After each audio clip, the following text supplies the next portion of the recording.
day on 4CA. John MacKenzie, 1300 872911.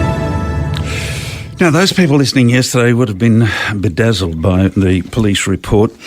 We talked about various ridiculous, I think there were 17 cars stolen over the weekend here in our tiny town, relatively speaking. Just obscene amount of cars stolen. And why? Because they're repeat offenders almost invariably. But then in that police report, there was an interesting one. There was various 13 and 14-year-olds before the courts, the juvenile justice system at its best once again.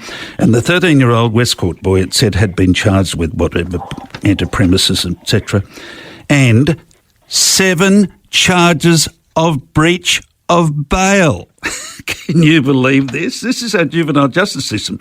Why put them before the magistrates if they're straight out and around the corner into another whatever crime of some sort, straight back in? I mean, 7 counts of breach of bail. This is a 13-year-old. So, look, we have to admire the courage of this police boss. He was on television everywhere last night. And he's that sort of man, you've probably watched him on your TV screens before and thought, what a gutsy leader he is.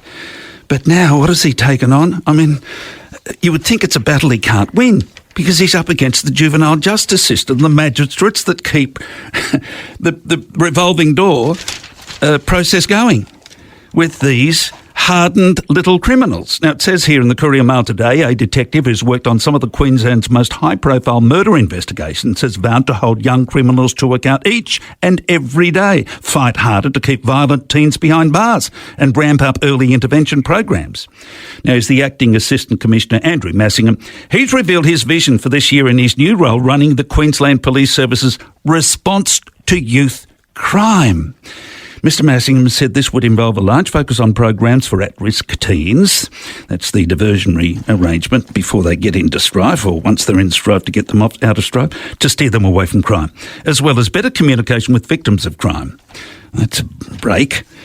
He said he believes social media was the number one reason young criminals break in homes and steal cars. Look, I won't go on with all the details of it. We saw the 16-year-old repeat offender wanted on 5 arrest warrants, live streaming himself during the alleged stolen car chase. We saw all that in our screens last night and thought this is a daily event up here. And in Townsville, it's several events a day. It's even worse in Townsville, if that's possible.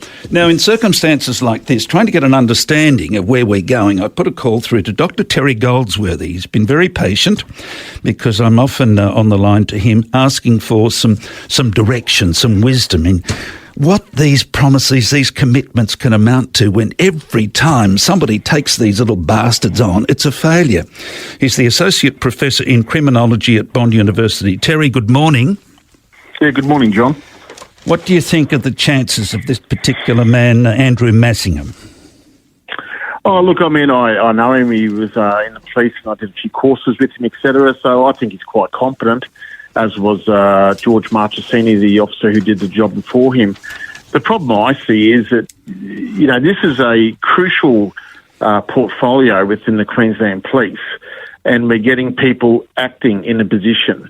I don't know why the Commissioner isn't just appointing a permanent Assistant Commissioner to deal with youth crime. I would have thought it would be one of the priority areas for the QPS. And if that's the case, then rather than a revolving door of people leaving in a position and trying to achieve something, actually put someone in there who's going to own the position for the next 3 years and make them responsible for the outcome. So I think that is what we should be seeing, not a series of people leaving who will have the best intentions, but if at the end of the day you're only going to be there 6 months, 12 months, well then where does the responsibility lay? I'll just read this again because I just can't understand how he could be committing himself. He's saying he's going to hold criminals, young criminals, to account each and every day, fight harder to keep violent teens behind bars. Now, if you got the magistrates committed to releasing him as quickly as they possibly can, what influence can this police officer have over the juvenile justice system?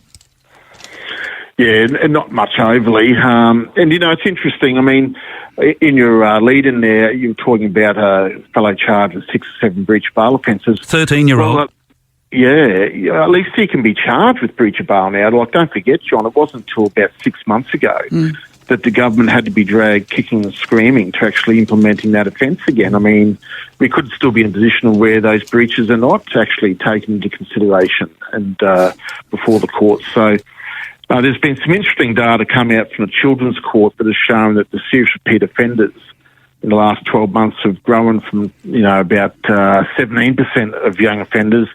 They're now 20% of young offenders, yes, and they account for more than 50% of our crime. So those serious repeat offenders are going up. And you sometimes see, I saw in the parliamentary inquiry into youth crime, some academics were, kind of making a big issue of the fact there are less unique offenders, so we shouldn't be worried.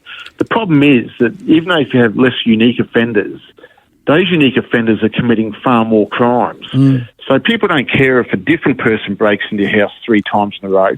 They just care about whether someone breaks into your house 3 times in a row. Of course. Can I just ask you about this Ben Cannon character, voice for victims of crime? He's energised, he speaks well, he speaks with passion. He met with the Premier Stephen Miles, I think for a few minutes or half an hour or something. There didn't seem to be any particular progress made according to him. How powerful is this bloke? When he walks down the street in Brisbane, he's got hundreds and hundreds of seething victims behind him. Can Stephen Miles continue as Premier of Queensland to ignore this call for action? Look, I don't think so. I think the upcoming election, you're going to have 2 key issues. One is cost of living, the other one will be crime. I see he's not overly impressed with the Ministerial Advisory Council for Victims that was put in place. And funny enough, I actually applied to get onto that advisory council, but obviously my resume wasn't up to scratch. I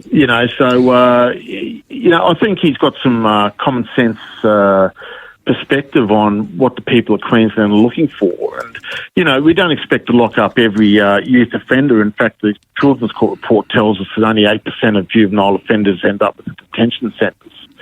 But what we do want is more positive outcomes. So the government needs to, have detention centres for a start. There's no point in putting kids in watch houses. They're not going to get any rehabilitation programs while they're in there.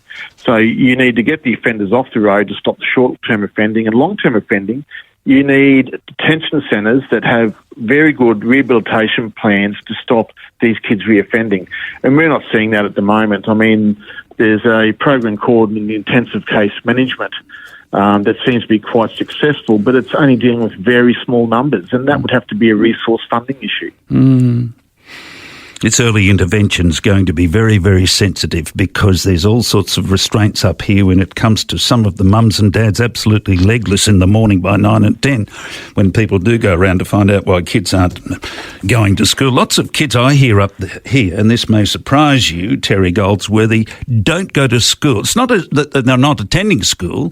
They're wagging school. They never have a day at school because they're not enrolled and it's not chased up. Now, I don't have evidence of that, but I hear about it quite a lot from people in the business. What are your thoughts on that? Early intervention, when you've got a situation where some of these homes are in absolute chaos, and intervention on racial bounds sometimes is forbidden. Well, I mean, I'd say I'd be surprised if that's the case, because, I mean, if you fail to send your child to school, that actually entails an offence in Queensland that you can be charged with. That's just unfortunate for the child. They're not getting that opportunity to benefit from an education that will lead them onto a productive life. So, I mean, if that is the case, and there are children not even getting into the education system, then that is a terrible gap within our government systems and departments, and it needs to be fixed immediately. Exactly. Terry, it's always enlightening talking to you. Thank you. Thanks, John. That's Dr Terry Goldsworthy, the Associate Professor of Criminology at Bond University.